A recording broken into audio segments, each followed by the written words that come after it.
सभी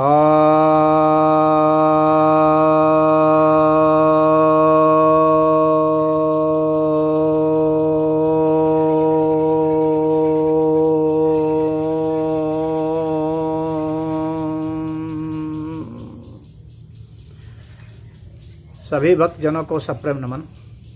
भक्तों, आपकी तरफ से एक जिज्ञासा आई है कि क्या सभी जीव कभी न कभी मुक्त होंगे।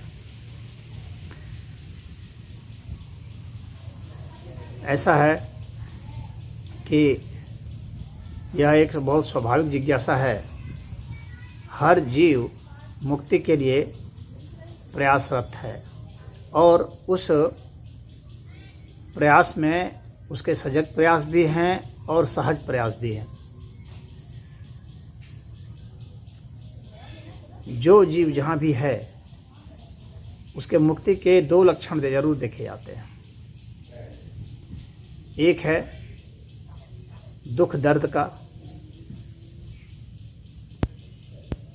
दूसरा है संघर्ष का। हर जीव कम से कम संघर्ष से बेहतर परिणाम पाने की कवायद करता है और हर जीव दुख से बचना चाहता है, दर्द से बचना चाहता है। जब जीव यह समझता है कि यह जो जीवन है इसका स्वरूप दुख और दर्द ही है, दुख दर्द इसका एक इंग्रेडिएंट है,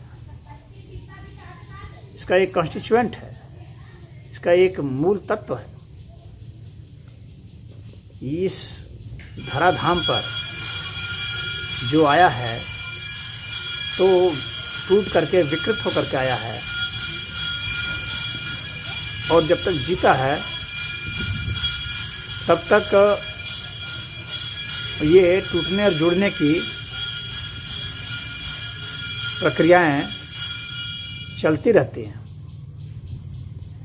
जुड़ना टूटना यह चलता ही रहता है और ये जुड़ने और टूटने, संयोग और वियोग से, इन दोनों से ही दुख और दर्द की उत्पत्ति होती है। सुख भी इसी से उपजते हैं, संघर्ष भी इसी से उपजते हैं, परंतु मूल स्वभाव उसका यह है कि कैसे मैं आराम पा जाऊं। मनुष्य कार्य नहीं, आराम चाहता है। कार्य वह इसलिए करता है कि आराम कर सके। कार्य उसकी मजबूरी है, उसका चॉइस नहीं है।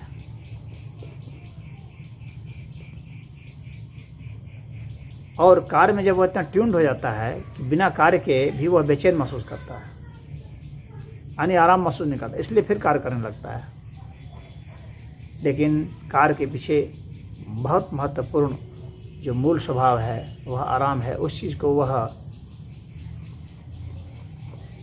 उस रहस्य को वह उतने सजग ढंग से नहीं समझ पाता है। और दर्द से तो हर एक प्राणी बचना चाहता है लेकिन बच नहीं पाता। दुख से बचना चाहता है लेकिन बच नहीं पाता। लाख सलाह, लाख उपाय, लाख दवाइयाँ, लाख डॉक्टर, उसे बचा नहीं पाते। डॉक्टर स्वयं ही उसमें परेशान है। तो इससे जो मुक्ति का जो उपाय है वही आध्यात्मिकों की देन है।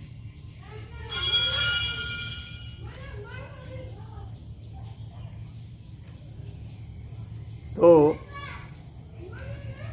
जब वह आध्यात्मिक होता है तो वो इनसे पाता है कि हल्का हो रहा है। वह महसूस करता है कि मैं कुछ हल्का हो गया हूँ। दुख दर्द उसमें भारीपन लाते रहते हैं, प्रेशर बनाते रहते हैं, और वह जो भारीपन है वह प्रेशर है। वह वैचारिक प्रेशर होता है, इतना भावनात्मक प्रेशर, दबाव होता है इतना। और उस प्रेशर से ही वह बिखरता चला जाता है, उसी से वह रोता है, हंसता है, बहुत तरह की बातें होती हैं। लेकिन जब आध्यात्मिक होता है तो इस प्रेशर से मुक्त हो जाता है, इस दबाव से मुक्त हो जाता है हंसने और रोने दोनों ही परिस्थितियों के दबाव से मुक्त हो जाता है। जीतने हारने,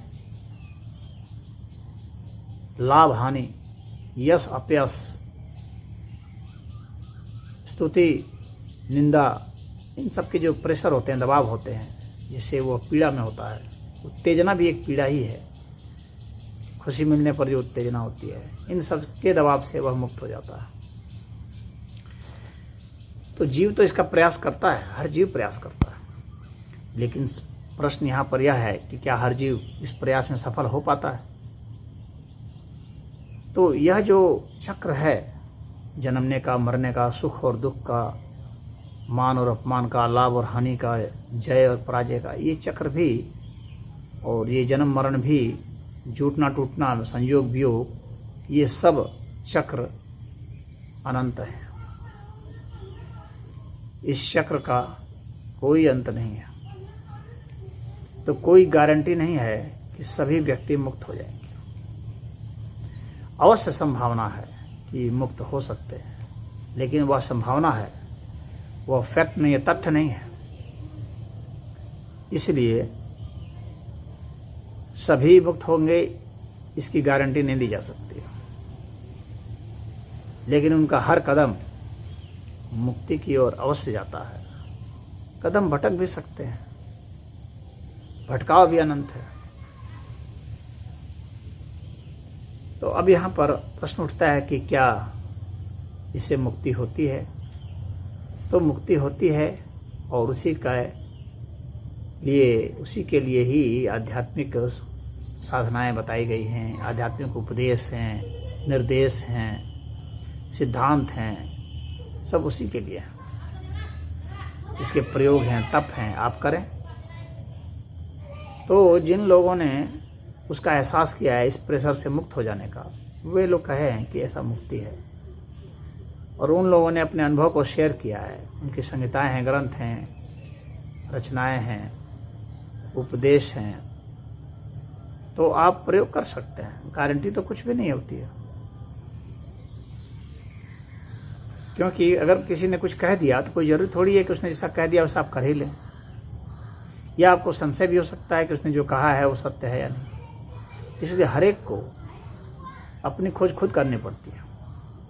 आपको यह मान के चलना पड़ेगा कि यदि कुछ है तो उसके विलोम में भी कुछ है।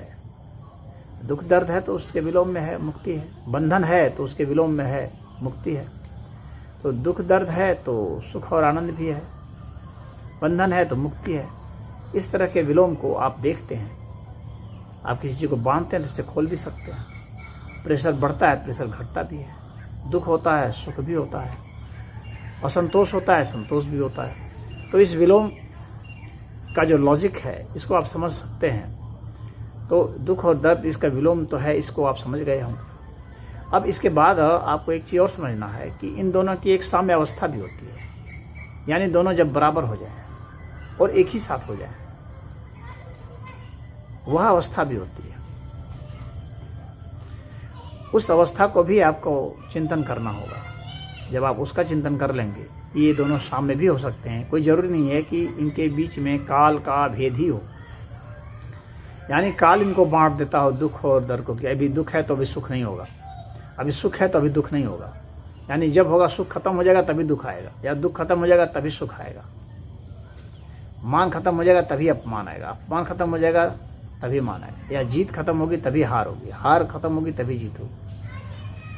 ऐसा यह एक मानना है कि काल ने इसको भेद कर दिया है, भेद भी किया है, लेकिन एक ही क्षण को, उसी क्षण को, उसी घटना को हम दुख के संदर्भ में भी परिभाषित कर सकते हैं और सुख के संदर्भ में भी परिभाषित कर सकते हैं। जीत के संदर्भ में भी परिभाषित कर सकते हैं और हार के संदर्भ में भी परिभाषित कर सकते हैं। यानी किसी अर्थ में वह जीत भी है और किसी अर्थ में वह हार भी है। तो वहाँ पर काल ने एक ही समय में आपको दोनों ही चीज़ दे दी। आप उसको किस एंगल से देख रहे थे उसके हिसाब से वह जीत है या हार है, सुख है या दुख है, मान है या अपमान है, जन्म है या मृत्यु है। कोई भी ऐसा जन्म नहीं है जिसको मृत्यु के संदर्भ में नहीं परिभाषित किया जा सकता। कोई भी ऐसी मृत्यु नहीं है जिसको कि जन्म के संदर्भ में नहीं परिभाषित किया जा सकता। हर मृत्यु किसी न किसी संदर्भ में जन्म है और हर जन्म किसी न किसी संदर्भ में मृत्यु भी है। यानी यह जो अवस्था है इसको बहुत कम लोग रियलाइज करते हैं, द्वंद्व को। और ये जो द्वंद्व है जब एक ही साथ हो, काल का भेद नहीं हो, तो जहाँ काल का भेद नहीं रह जाता है, स्थान का भेद नहीं रह जाता है, और दोनों एक ही साथ हो जाएं, दोनों भावनाएं आपके साथ एक ही समय अभिव्यक्त हों, तो वह क्षण एक अविस्मरणीय क्षण होगा, विलक्षण क्षण होगा। एक साथ दोनों को आप महसूस कर सकेंगे। इसके बाद एक और आयाम होता है, जब आपको मैं एक आयाम बता रहा हूँ, ये आध्यात्मिक आयाम है।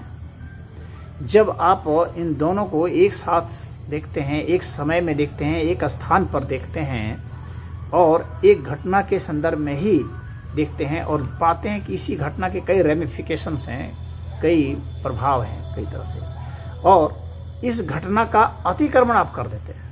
यानी यहाँ पर आप काल का भी अतिक्रमण कर देते हैं, भावनाओं का भी अतिक्रमण कर देते हैं, यहाँ पर उस घटना का भी अतिक्रमण कर देते हैं, उस स्थान का भी अतिक्रमण करते हैं, पदार्थ जो है, वस्तुएं जो है, उसका भी अतिक्रमण कर देते हैं। यही आध्यात्मिक अवस्था होती है शुद्ध रूप से, और यह भी संभव है, और इसी को मुक्ति कहा गया है। तो वो आप शुद्ध इन द्वंद्व से परे होकर द्वंद्वातीत हो जाते हैं। तो ऐसा संभव है, और यह आपकी सजग ध्यान प्रक्रिया से, शुद्ध भक्ति से, प्रखर ज्ञान से, इन सबसे संभव है। तो मुक्ति वैसे ही संदर्भ में संभव है, और अन्यथा ऐसे कि तुक्के में हो जाए, तो किसी की कृपा से हो जाए, तो किसी के वेल विश से हो जाए, इस तरह से नहीं होता है। इस तरह की झूठी आशा में आप रहेंगे तो फंस जाएंगे। तो इसमें इतना ही। ओम।